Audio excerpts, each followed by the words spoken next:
پالیز، قسمت 4. به آرامی گفتم: تو درباره مادرش چی میدونی؟ شیوا پاسخ داد: بچه که بودم زیاد میدیدمشون. آخه ساحلینا توی کوچه خودمون زندگی میکردند. لبخندی از روی رضایت زدم و گفتم: آها، پس تو و ساحل از بچگی با هم بودین، درسته؟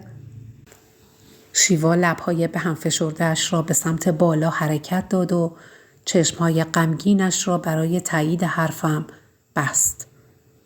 از حالت چهره شیوا و غم غریبی که در چشمهایش بود دانستم که چیزهای زیادی راجع به ساحل و زندگیش می‌داند، ولی خیلی راحت میشد فهمید که قصد ندارد تمام رازها را برای من بازگو کند.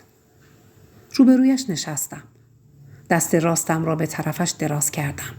دستم را فشرد و با دست دیگرش دست چپم را گرفت. در چشمهایم نگاه کرد و گفت: خانوم، واسه تنهایی ساحل چی کار میشه کرد؟ مشکل ساحل فقط تنهایی و عدم حضور والدین در زندگیش نبود. چیزهای دیگری در زندگی ساحل وجود داشت که من از آنها اطلاعی نداشتم.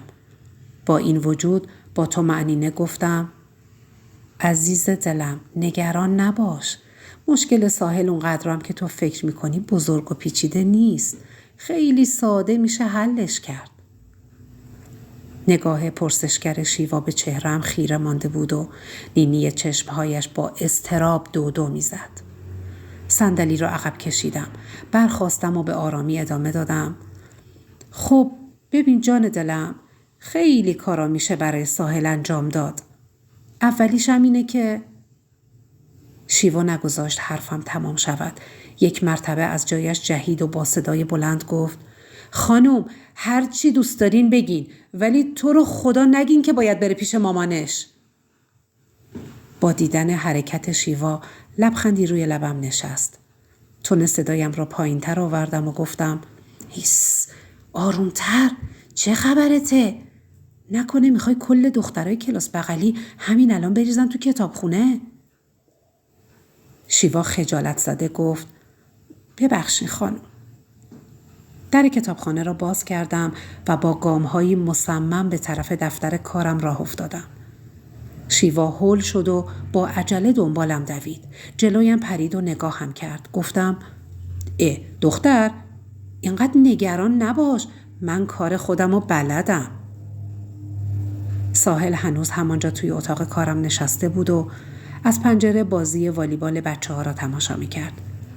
در را به روی صورت نگران شیوا بستم. پیش روی ساحل که با دیدن من از جا بلند شده بود ایستادم و گفتم: 5 دقیقه دیگه زنگه. حاضر باش. امروز باید با هم یه جایی بریم. تفلکی خیلی از لحن آمرانه من یکه خورد. حالتهای زجرآور استرس و وحشت را میشد به وضوح در ظاهرش دید. چاره چه بود؟